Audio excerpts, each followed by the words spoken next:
Wonderful to be with you here. I am, thanks. I am going to read a letter that James Baldwin wrote in support of my aunt, Angela Davis. There's actually a video of her downstairs in the lobby.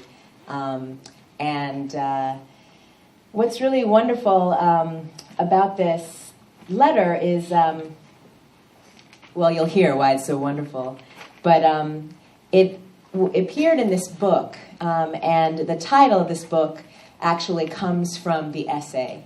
And the essay and this book came out while my aunt was in prison. I think the book was published probably about a couple years after I was born. So I was born when she was in jail, and my mom actually brought me in to see her the day I was born. And the warden said that jail was no place for babies, and my mother said, jail is no place for my sister. Just a little bit of context so that you can understand a couple of the names that appear. My aunt was in jail for a variety of reasons, which have to do with racist, sexist, ideological oppression. But the main reasons that the state of California wanted her dead were that she was charged with murder, conspiracy, kidnapping, and interstate flight that were all in response to a shootout. We always like to call it a shoot-in because there were no bullets that ever left except from the sheriff's deputies who slaughtered everyone in the parking lot. And what happened was that my aunt, while a professor at UCLA, was a member of the Communist Party, and because of that, Ronald Reagan, who was the governor at the time, wanted her fired, which of course was unconstitutional. But they came up with a good reason that they thought was something they couldn't get by the courts, which was that she was unprofessional. Why was she unprofessional? Because she was in support of the Soledad brothers, a group of political prisoners that included George Jackson.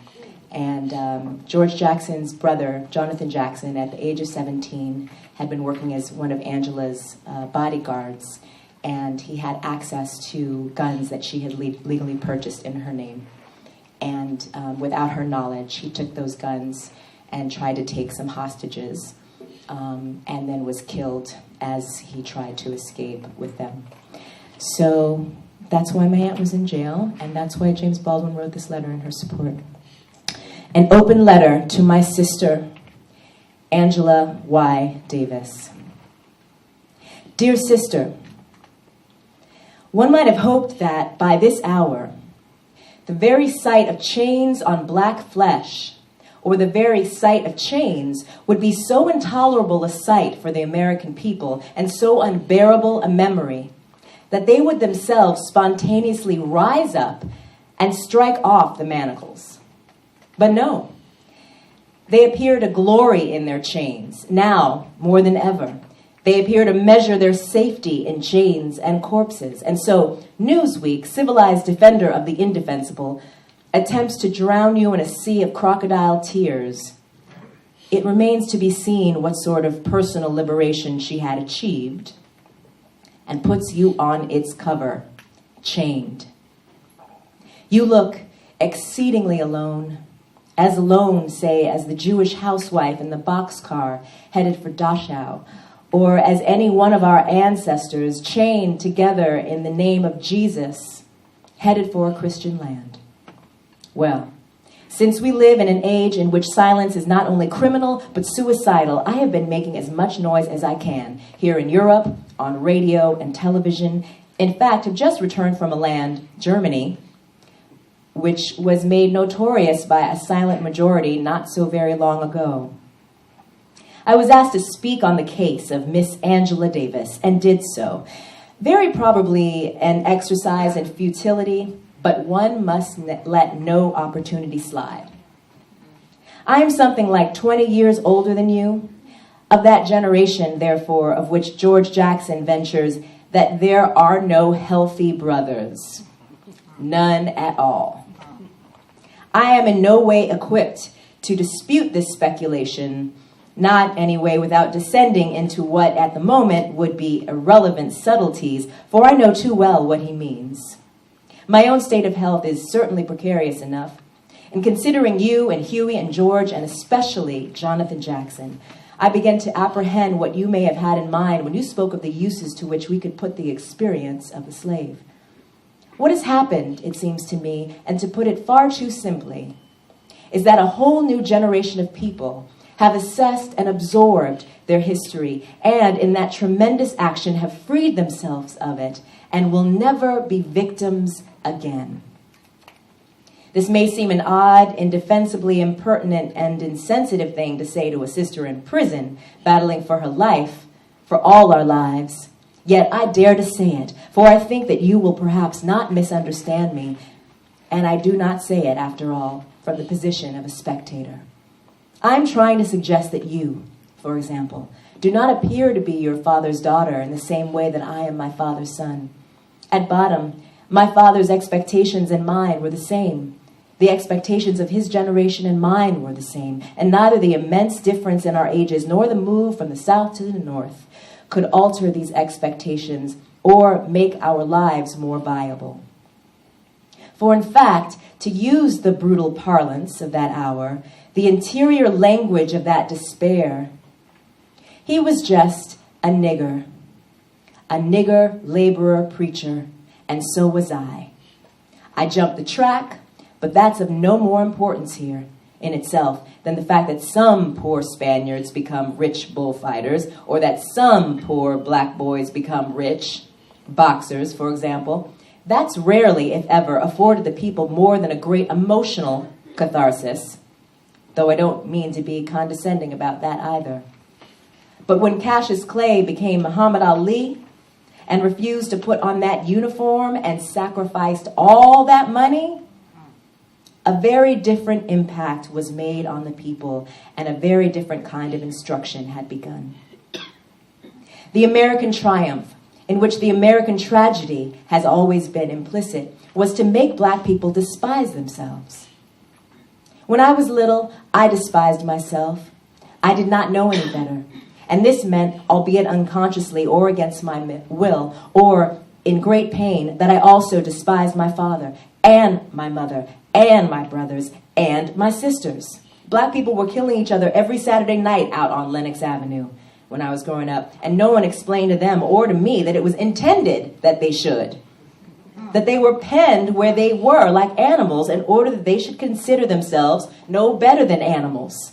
Everything supported this sense of reality. Nothing denied it. And so one was ready when it came time to go to work to be treated as a slave.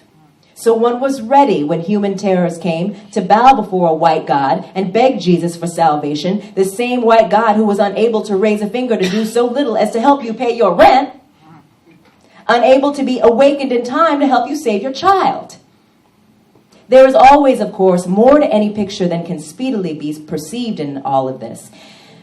Groaning and moaning, watching, calculating, clowning, surviving, and outwitting. Some tremendous strength was nevertheless being forged, which is part of our legacy today. But that particular aspect of our journey now begins to be behind us. The secret is out. We are men. But the blunt, open articulation of this secret has frightened the nation to death. I wish I could say to life, but that is much to demand of a disparate collection of displaced people still cowering in their wagon trains and singing Onward Christian Soldiers. The nation, if America is a nation, is not in the least prepared for this day. It is a day which the Americans never expected or desired to see, however piously they may declare their belief in progress and democracy. Those words now on American lips have become a kind of universal obscenity. For this most unhappy people, strong believers in arithmetic, never expected to be confronted with the algebra of their history. One way of gauging a nation's health, or of discerning what it really considers to be its interests, or to what extent it can be considered as a nation as distinguished from a coalition of special interests, is to examine those people it elects to represent or protect it. One glance at the American leaders, or figureheads, conveys that America is on the edge of absolute chaos, and also suggests the future to which American interests, if not the bulk of the American people, appear willing to consign the blacks. Indeed, one look at our past conveys that. It is clear that for the bulk of our nominal countrymen, we are all expendable. And Messieurs Nixon, Agnew, Mitchell, and Hoover, to say nothing, of course, of the Kings Row basket case, the winning Ronnie Reagan, will not hesitate for an instant to carry out what they insist is the will of the people. But what in America is the will of the people? And who, for the above named, are the people? The people, whoever they may be, know as much about the forces which have placed the above named gentlemen in power as they do about the forces responsible for the slaughter in Vietnam. The will of the people in America has always been at the mercy of an ignorance not merely phenomenal but sacred, and sacredly cultivated. The better to be used by a carnivorous economy which democratically slaughters and victimizes whites and blacks alike. But most white Americans do not dare admit this, though they suspect it. And this fact contains mortal danger for the blacks and tragedy for the nation. Or, to put it another way, as long as white Americans take refuge in their whiteness, for so long as they are unable to walk out of this most monstrous of traps, they will allow millions of people to be slaughtered in their name and will be manipulated into and surrender themselves to what they think of and justify as a racial war. They will never, so long as their whiteness puts so sinister a distance between themselves and their own experience and the experience of others, feel themselves sufficiently human, sufficiently worthwhile to become responsible for themselves, their leaders, their country, their children, or their fate. They will perish, as we once put it in our black church, in their sins, that is, in their delusions. And this is happening, needless to say, already, all around us. Only a handful of the millions of people in this vast place are aware that the fate intended for you, Sister Angela, and for George Jackson, and for the numberless prisoners in our concentration camps, for that is what they are, is a fate which is about to engulf them too. White lives for the forces which rule in this country are no more sacred than black ones, as many and many a student is discovering, as the white American corpses in Vietnam prove. If the American people are unable to contend with their elected leaders for the redemption of their own honor and the lives of their own children, we, the blacks, the most rejected of the Western children, can expect very little help at their hands, which, after all, is nothing new.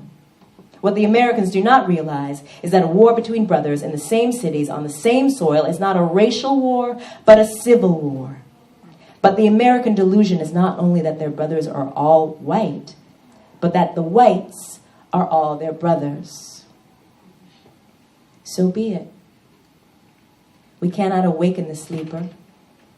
And God knows we have tried. We must do what we can do and fortify and save each other. We are not drowning in an apathetic self-contempt. We do feel ourselves sufficiently worthwhile to contend, even with the inexorable forces, in order to change our fate and the fate of our children and the condition of the world.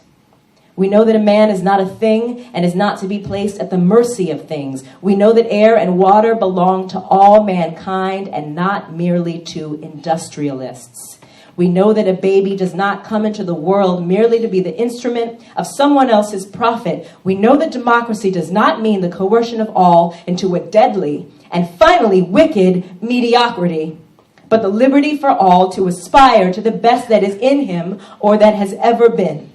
We know that we, the blacks, and not only we, the blacks, have been and are the victims of a system whose only fuel is greed, whose only God is profit. We know that the fruits of this system have been ignorance, despair, and death, and we know that the system is doomed because the world can no longer afford it, if indeed it ever could have. And we know that for the perpetuation of this system, we have all been mercilessly brutalized, have been told nothing but lies, lies about ourselves and our kinsmen and our past, and about love, life, and death, so that both soul and body have been bound in hell. The enormous revolution in black consciousness, which has occurred in your generation, my dear sister, means the beginning or the end of America. Some of us, white and black, know how great a price has already been paid to bring into existence a new consciousness, a new people, an unprecedented nation. If we know and do nothing, we are worse than the murderers hired in our name. If we know, then we must fight for your life as though it were our own, which it is, and render impassable with our bodies the corridor to the gas chamber. For if they take you in the morning, they will be coming for us that night. Therefore, peace.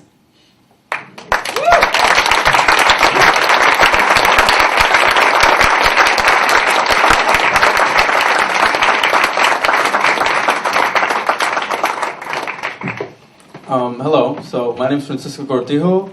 I come from the James Baldwin School, and actually that's how I got introduced to James Baldwin. So the process of getting in, there's like a little interview you have to do with a couple of teachers, and part of that interview is to read a text by Baldwin and then to give your opinion on what he's saying. And so, a couple years ago, when I came in, I'm pretty sure actually, I read this very text. And what I like about this text is that he writes so elegantly and like artistically that he kind of uses words to dance around the meaning of what he wants to say. And while he might not mention things, outright, he still has messages that he wants you to understand. So I'll begin. I had not wanted to go to the casket myself. I certainly had not wished to be led there.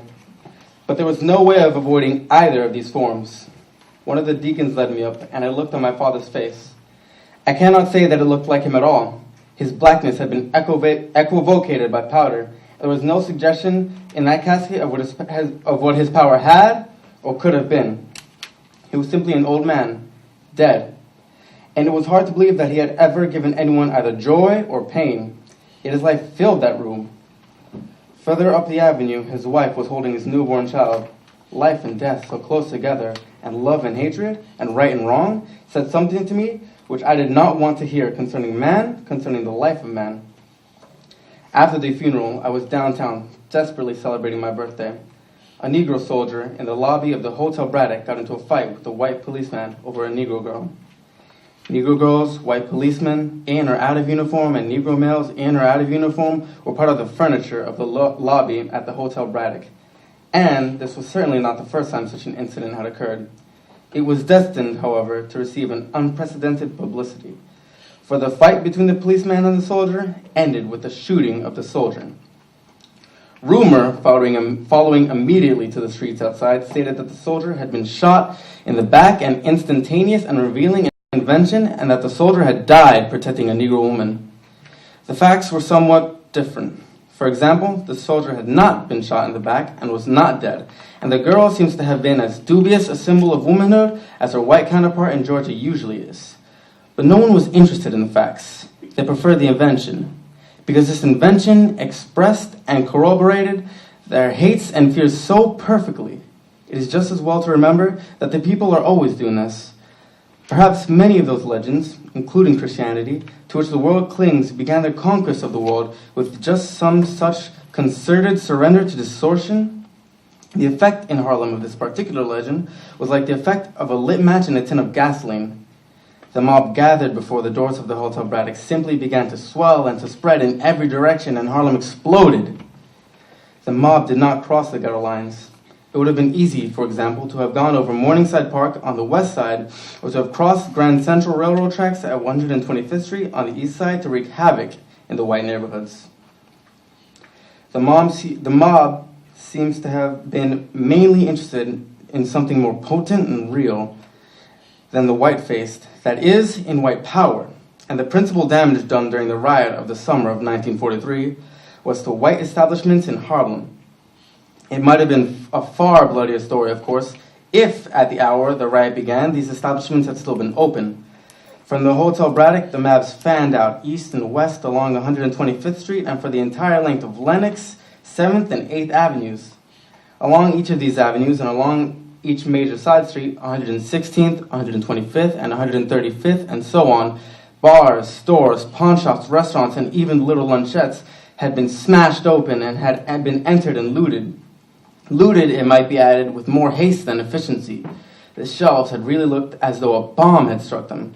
Cans of beans and soup and dog food, along with toilet paper, cornflakes, sardines, and milk, tumbled every which way, and abandoned cash registers and cases of beer leaned crazily out of the splintered windows and were strewn along the avenues. Sheets, blankets, and clothing of every description formed a kind of path, as though the people had dropped them while running. I truly had not realized that Harlem had so many stores until I saw them all smashed open. The first time the word wealth ever entered my mind in relation to Harlem was when I saw it scattered in the streets. But one's first incongruous impression of plenty was countered immediately by the impression of waste. None of this was doing anybody any good. It would have been far better to have left the plate glass as it had been and the goods lying in the stores. It would have been better, but it would have also been intolerable, for Harlem needed something to smash. To smash something is the ghetto's chronic need. Most of the time, it is the members of the ghetto who smash each other and themselves. But as long as the ghetto walls are standing, there will always come a moment when these outlets do not work. That summer, for example, it was not enough to get into a fight on Lenox Avenue or to curse out one's cronies in the barber shops. If ever, indeed, the violence which fills Harlem's churches, pool halls, and bars erupts outward in more direct fashion, Harlem citizens are likely to vanish in an apocalyptic flood. That this is not likely to happen is due to a great many reasons. Most hidden and powerful among them, the Negro's real relation to the white American. This relation prohibits simply anything as uncomplicated and as satisfactory as pure hatred. In order to really hate the white people, one has to blot so much out of the mind and the heart that this hatred itself becomes an exhausting and self-destructive pose. But this does not mean, on the other hand, that love comes easily. The white world is too powerful, too complacent, too ready with gratuitous humiliation, and above all, too ignorant and innocent for that. One is absolutely forced to make perpetual qualifications, and one's own reactions are always canceling each other out. It is this, really, which has driven so many people, both white and black, mad. One is always in the position of having to decide between amputation and gangrene. Amputation is swift, but time may prove that the amputation was not necessary, or one may delay the amputation too long. Gangrene is slow, but it is impossible to be sure that one is reading one's symptoms right. The idea of going through life as a cripple is more than one can bear, and equally unbearable is the risk of swelling up slowly in agony with poison. And the trouble finally is that the risks are real even if the choices do not exist.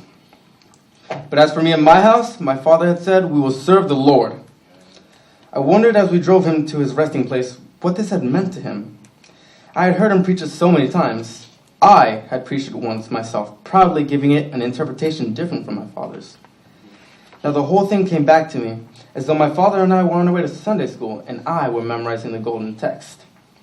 And if it seem evil unto you to serve the Lord, choose you this day whom you will serve, whether the gods which your fathers served, that were on the other side of the flood, or the gods of the Amorites, in whose land ye dwell. But as for me and my house, we will serve the Lord.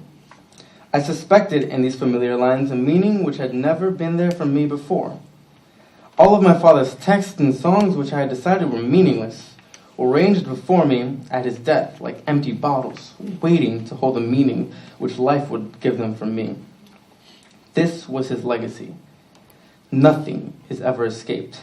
That bleakly memorable morning, I hated the unbelievable streets and the Negroes and whites who had equally made them that way. But I knew that this was folly. As my father would have said, this bitterness was folly. It was necessary to hold on to the things that mattered. The dead man mattered. The life mattered. Blackness and whiteness did not matter. To believe that they did was to acquiesce in one's own destruction. Hatred which would destroy so much never failed to destroy the man who hated. And this was an immutable law.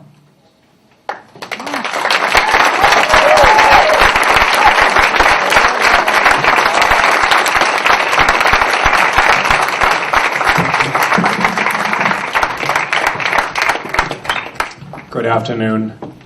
Good afternoon. How is everybody? You're good, that's good. So I'm good, and I'm humbled and honored to be on stage with my fellow readers. Thank you, Francisco, and he was amazing. So I'm a proud American citizen, but I'm also a European, and I didn't grow up in this country. So I came to this country, and when you arrive in a strange land, you look for a guide, someone to show you the way, color in the map, tell you what's going on, what to maybe say yes to and what maybe not to say yes to. And I needed such a guide, and I had read some Baldwin, and then I kept on reading Baldwin and sort of thought this is the guide to America. And I could have picked a lot of other people. I could have picked Pynchon or Fitzgerald or Miller or Mailer or Malamud or Updike or Oates, but I didn't. And I kind of kept on reading Baldwin, but as if you're traveling in a country and you have a secret travel guide, and you keep on looking at that one, and then it tells you something, and then you look at the other guide, and people are telling you something else, and you start getting disoriented in a good way because you're realizing there's someone telling you one thing and there's someone else telling you another thing. And I also, at a young and impressionable age, which is not the same thing, I'm still impressionable, I'm less young, I saw Bill T. Jones and Arnie Zane Company, and they spelled out a possibility of living in this country that I'm still trying to realize. So I'll read you something from Down at the Cross, letter from a region in my mind, which is part of the Fire Next Time. So this is early 60s Baldwin. And I want you to listen to it and read it as if you are a stranger in this land, and this is someone telling you what's really going on. And he's mapping out where this country is. Now, there's simply no possibility of a real change in the Negro situation without the most radical and far-reaching changes in the American political and social structure. And it is clear that white Americans are not simply unwilling to effect these changes. They are in the main so slothful have they become, unable even to envision them. It must be added that the Negro himself no longer believes in the good faith of white Americans, if indeed he ever could have. What the Negro has discovered, and on an international level, is that power to intimidate, which he has always had privately, but hitherto could manipulate only privately, for private ends often, for limited ends always.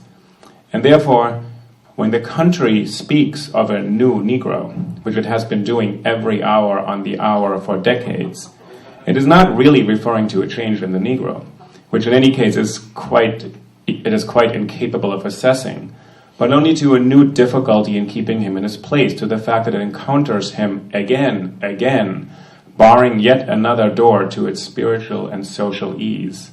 This is probably, hard and odd as it may sound, the most important thing that one human being can do for another. It is certainly one of the most important things, hence the torment and necessity of love. And this is the enormous contribution that the Negro has made to this otherwise shapeless and undiscovered country. Consequently, white Americans are nothing more deluded than in supposing that Negroes could ever have imagined that white people could give them anything. It is rare indeed that people give. Most people guard and keep. They suppose that it is they themselves and what they identify with themselves that they are guarding and keeping. Whereas what they're actually guarding and keeping is their system of reality and what they assume themselves to be. One can give nothing whatever without giving oneself. That is to say, risking oneself. If one cannot risk oneself, then one is simply incapable of giving. And after all, one can give freedom only by setting someone free. The Negroes of this country may never be able to rise to power, but they are very well placed indeed to precipitate chaos and ring down the curtain on the American dream. This has everything to do, of course, with the nature of their dream and with the fact that we Americans of whatever color do not dare examine it and are far from having made it a reality. There are too many things we do not wish to know about ourselves. People are not, for example, terribly anxious to be equal.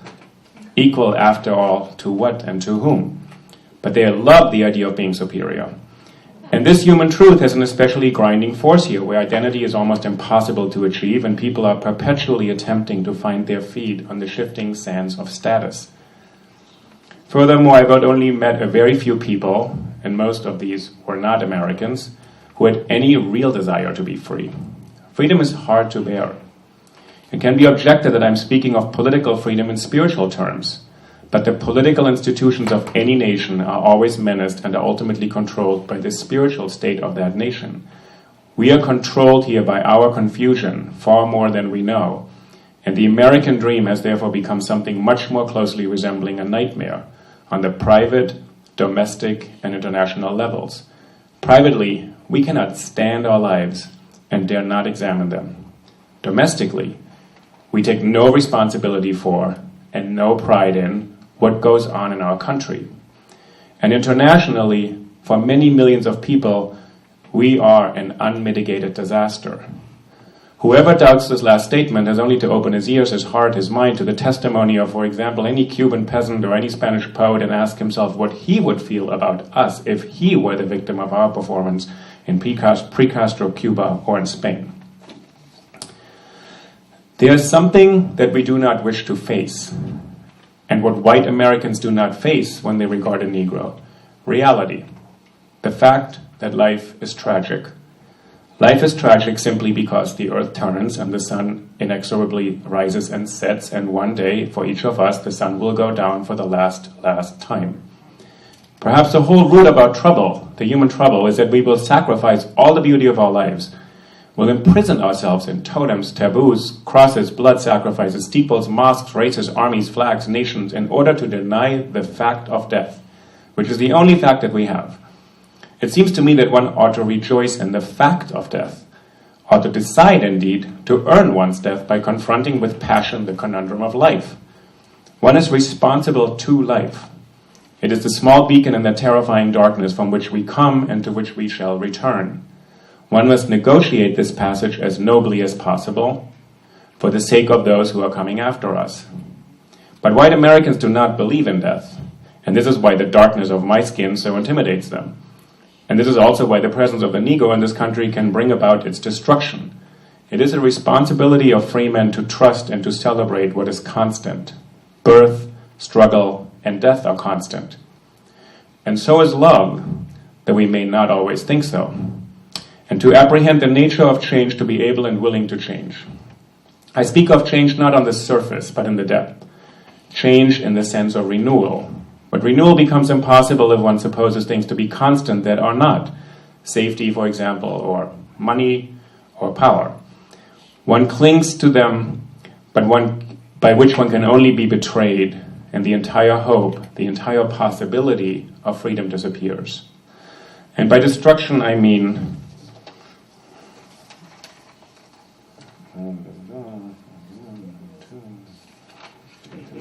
bear with me, relax. Sorry. Precisely the abdication by Americans of any effort really to be free.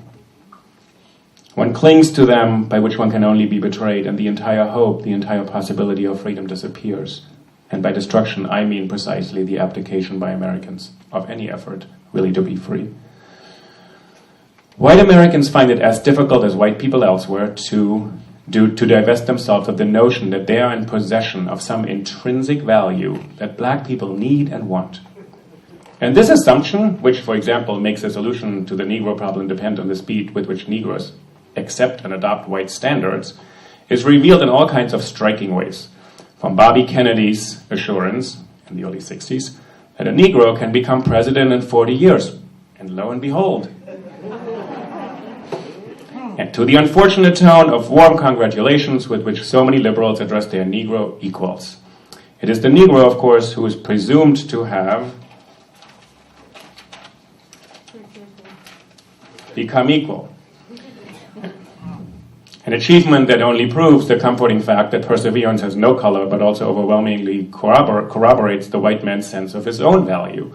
Alas, this value can scarcely be corroborated in any other way. There's certainly little enough in the white man's public or private life that one should desire or imitate. White men, at the bottom of their hearts, know this. Therefore, a vast amount of the energy that goes into what we call the Negro problem is produced by the white man's profound desire not to be judged by those who are not white, not to be seen as he is. And at the same time, a vast amount of the white anguish is rooted in the white man's equally profound need to be seen as he is, to be released from the tyranny of his mirror. All of us know, all of us, whether or not we are able to admit it, that mirrors can only lie, that death by drowning is all that awaits one there. It is for this reason that love is so desperately sought and so cunningly avoided. Love takes off the masks that we fear we cannot live without, and know we cannot live within.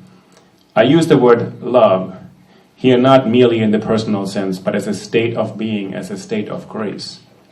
Not in the infantile American sense of being made happy, but in the tough and universal sense of quest and daring and growth. And I submit then that the racial tensions that men as Americans today have little to do with real antipathy, on the contrary indeed, and are involved only symbolically with color. These tensions are rooted in the very same depth as those from which love springs, or murder. The white man's unadmitted and apparently to him unspeakable private fears and longings are projected onto the Negro. The only way he can be released from the Negro's tyrannical power over him is to consent, in effect, to become black himself, to become a part of that suffering and dancing country that he now watches wistfully from the heights of his lonely power and, armed with spiritual traveler's checks, visits surreptitiously after dark. How can one respect, let alone adopt, the values of a people who do not, on any level whatever, live the way they say they do or the way they say they should? White people cannot, in the generality, be taken as models of how to live. Rather, the white man is himself in sore need of new standards, which will release him from his confusion and place him once again in fruitful communion with the depth of his own being.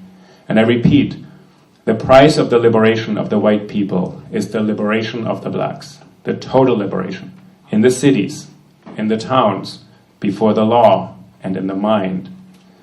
Why, for example, especially knowing the family as I do, I should want to marry your sister is a great mystery to me. But your sister and I have every right to marry if we wish to, and no one has the right to stop us.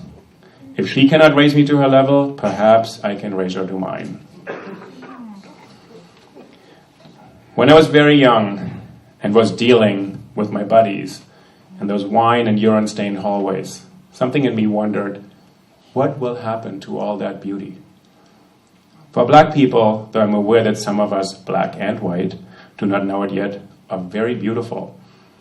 And when I sat at Elijah's table and watched the baby, the women, and the men, and we talked about God's or Allah's vengeance, I wondered, when that vengeance was achieved, what will happen to all that beauty then? I could also see that the intransigence and ignorance of the white world might make that vengeance inevitable. A vengeance that does not really depend on and cannot really be executed by any person or organization, and that cannot be prevented by any police force or army. Historical vengeance, a cosmic vengeance, based on the law that we recognize when we say, whatever goes up must come down. And here we are at the center of the ark, trapped in the gaudiest, most valuable, and most improbable water wheel the world has ever seen. Everything now, we must assume, is in our hands. We have no right to assume otherwise. If we, and now I mean the relatively conscious whites and the relatively conscious blacks, who must, like lovers, insist on or create the consciousness of the others, if we do not falter in our duty now, we may be able, handful that we are, to end the racial nightmare and achieve our country and change the history of the world. If we do not now dare everything, the fulfillment of that prophecy, recreated from the Bible and sung by a slave, is upon us.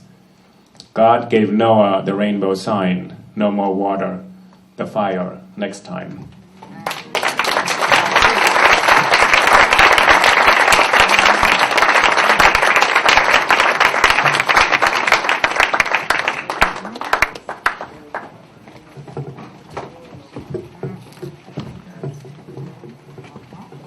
I'm going to read an essay called If Black English Isn't a Language, Then Tell Me What Is. And I chose this particular essay because I'm old enough to remember when it was published, which was at the height of the discussion of whether or not Black English was a language and of the emergence of the word Ebonics and so forth. And I remember following that debate with great curiosity because I was the product of a very anxious middle-class mother who made sure that I shortened all my vowels and held onto and burnished and polished and over-articulated every single consonant so that I could be pushed out into the world and praised for the rest of my life as being extremely articulate. Or as Joe Biden described President Obama, really, really articulate. Anyway, so a few years ago, I wrote a book about my anxious, hyper-articulate mother and their family and how they came to be so middle-classly invested in language. And when the book was actually made into an audiobook, I auditioned to read my own memoir. And I lost that audition because they told me I did not sound black enough. I haven't told my mother that yet. In any event, the argument concerning the use or the status or the reality of Black English is rooted in American history and has absolutely nothing to do with the question the argument supposes itself to be posing. The argument has nothing to do with language itself, but with the role of language. Language incontestably reveals the speaker. Language also, far more dubiously, is meant to define the other. And in this case, the other is refusing to be defined by a language that has never been able to recognize him. People evolve a language in order to describe and thus control their circumstances, or in order not to be submerged by a situation that they cannot articulate. And if they cannot articulate it, they are submerged. A Frenchman living in Paris speaks a subtly and crucially different language from that of the man living in Marseille. Neither sounds very much like a man living in Quebec, and they would all have great difficulty in apprehending what the man from Guadeloupe or Martinique is saying, to say nothing of the man from Senegal. Although the common language of all these areas is French. But each has paid and is paying a different price for this common language, in which, as it turns out, they are not saying and cannot be saying the same things. They each have very different realities to articulate or control. What joins all languages and all men is the necessity to confront life, to order, not inconceivably, to outwit death. The price for this is the acceptance and achievement of one's temporal identity.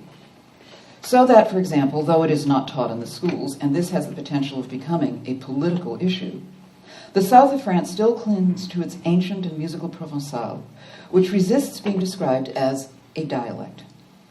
And much of the tension in the Basque countries and in Wales is due to the Basque and Welsh determination not to allow their languages to be destroyed.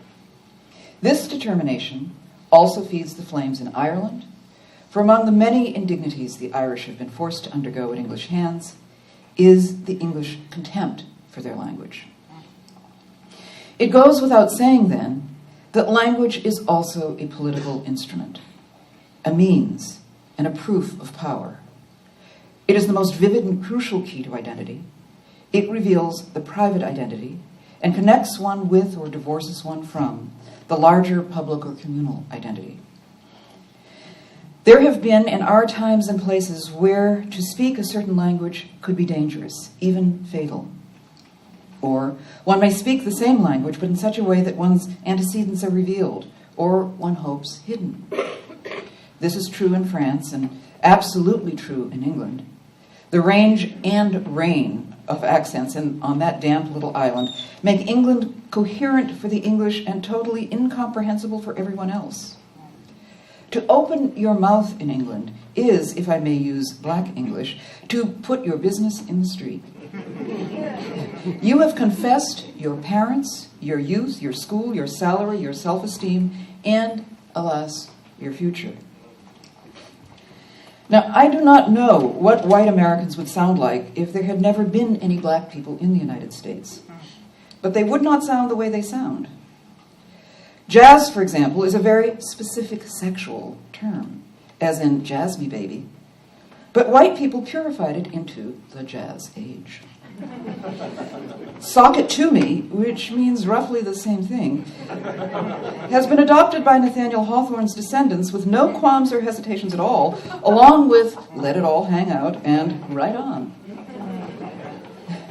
Beat to his socks, which was once the blacks' most total and despairing image of poverty, was transformed into a thing called the Beat Generation, which phenomenon was largely composed of uptight, middle-class white people imitating poverty, trying to get down, to get with it, doing their thing, doing their despairing best to be funky, which we the blacks never dreamed of doing. We were funky, baby, like funk was going out of style. Now, no one can eat his cake and have it too, and it is late in the day to attempt to penalize black people for having created a language that permits the nation its only glimpse of reality. A language without which the nation would be even more whipped than it is. I say that the present skirmish is rooted in American history, and it is. Black English is the creation of the black diaspora. Blacks came to the United States chained to each other, but from different tribes. Neither could speak the other's language. If two black people at that bitter hour of world's history had been able to speak to each other, the institution of chattel slavery could never have lasted as long as it did. Subsequently, the slave was given, under the eye and the gun, of his master, Congo Square and the Bible. Or, in other words, and under those conditions, the slave began the formation of the black church. And it is within this unprecedented tabernacle that black English began to be formed. This was not merely, as in the European example, the adoption of a foreign tongue, but an alchemy that transformed ancient elements into a new language. A language comes into existence by means of brutal necessity, and the rules of the language are dictated by what the language must convey.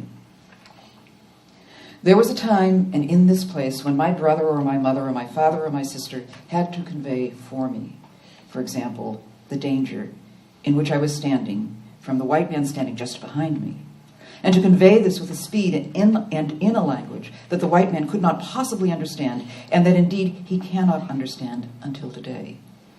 He cannot afford to understand it. This understanding would reveal to him too much about himself and smash that mirror before which he has been frozen for so long. Now, if this passion, this skill, this, to quote Toni Morrison, sheer intelligence, this incredible music, the mighty achievement of having brought a people utterly unknown to or despised by history, to have brought this people to their present, troubled, troubling, and unassailable and unanswerable place, if this absolutely unprecedented journey does not indicate that black English is a language, I am curious to know what definition of languages is to be trusted.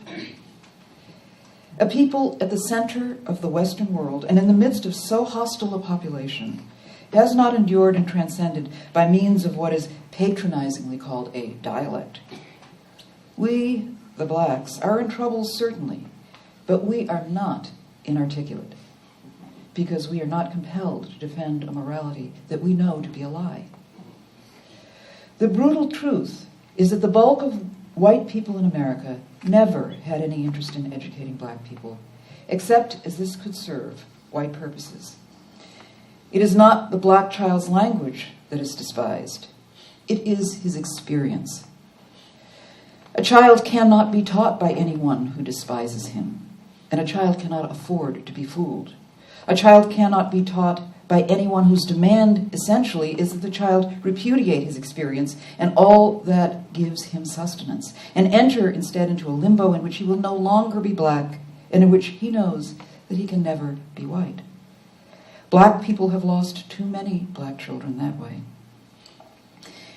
And after all, finally, in a country with standards so untrustworthy, a country that makes heroes of so many criminal mediocrities, a country unable to face why so many of the non-white are in prison or on the needle or standing futureless in the streets. It may very well be that both the child and his elder have concluded that they have nothing whatever to learn from the people of a country that has managed to learn so little.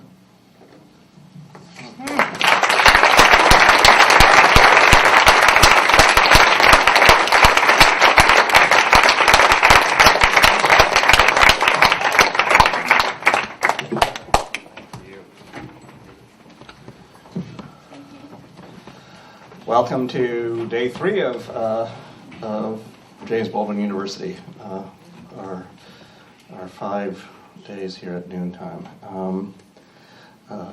And by the way, when you go outside, do look at the fire next time. The piece that Uli was reading has originally appeared in the New Yorker on that wall.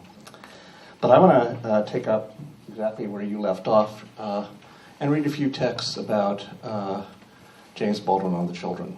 Because it isn't only James Baldwin this time. We're talking about James Baldwin tomorrow, too. And it is so striking that James Baldwin, a man who had no children himself, was completely devoted to the children in his own family, but and also, by the way, not just black children, but the children of this country.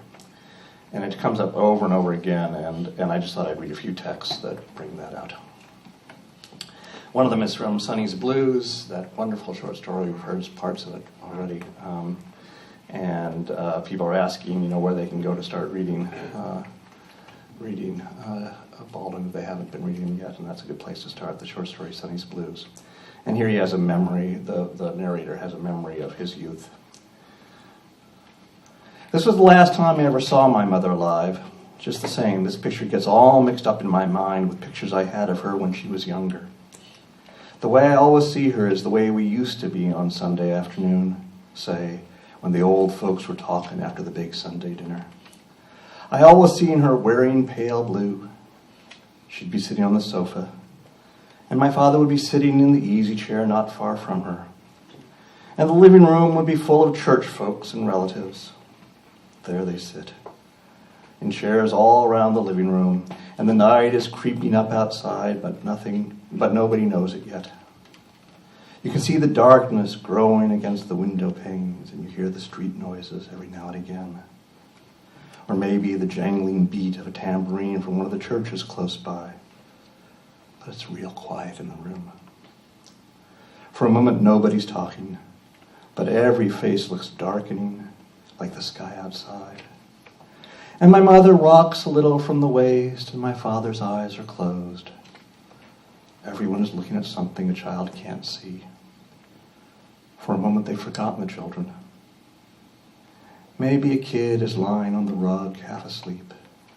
Maybe somebody's got a kid in his lap and is absent-mindedly stroking the kid's head. Maybe there's a kid, quiet and big-eyed, curled up in a big chair on the corner. The silence, the darkness coming, and the darkness in the faces frightens the child obscurely. He hopes that the hand which strokes his forehead will never stop, will never die. He hopes that there will never come a time when the old folks won't be sitting around the living room talking about where they've come from and what they've seen and what's happened to them and their kinfolk. But something deep and watchful is but something deep and watchful in the child knows that this is bound to end, is already ending. In a moment, someone will get up and turn on the light. Then the old folks will remember the children, and they won't talk anymore that day. And when the light fills the room, the child is filled with darkness. He knows that every time this happens, he's moved just a little closer to the darkness outside. The darkness outside is what the old folks have been talking about. It's what they've come from. It's what they endure. The child knows that they won't talk anymore because if he knows too much about what's happened to them, he'll know too much too soon about what's going to happen to him. In one of his essays, Words of a Native Son, he talks about going back to Harlem. But one afternoon in Harlem, I understood something more about my story and about myself. My brother and some other people and my nephew were on the block where I grew up. It hasn't changed much in these last 38 years of progress. And we also visited a funeral parlor nearby. A boy had died, a boy of 27 who'd been on the needle and who was a friend of my nephew's. Presumably the same nephew, perhaps, that we heard about in a letter from my nephew for the day. I don't know why this struck me so much today, but it did. Perhaps because my nephew was there. I don't know. We walked to the block where we grew up. There's a railing on that block, an iron railing with spikes. It's green now, but when I was a child it was black. And at one point in my childhood, I must have been very, very young, I watched a drunken man falling down, being teased by the children, falling next to that railing. I remember the way his blood looked against the black, and for some reason, I've never forgotten that man. Today, I begin to see why. There's a dead boy in my play. He's talking about Blues for Mr. Charlie, which is just at that point being put on. There's a dead boy in my play. It really pivots around on the dead boy. The whole action of the play is involved with an effort to discover how this death came about and who really, apart from the man who physically did the deed, was responsible for it. The action of the play involves the terrible discovery that no one was innocent of it, neither black nor white. All had a hand in it, as we all do. But this boy is all the ruined children that I have watched all my life being destroyed on streets up and down this nation, being destroyed as we sit here, and being destroyed in silence. This boy is somehow my subject, my torment too. And I think he must also be yours. This, by the way, ran in Playboy in 1964. I think he... Can you imagine that, by the way?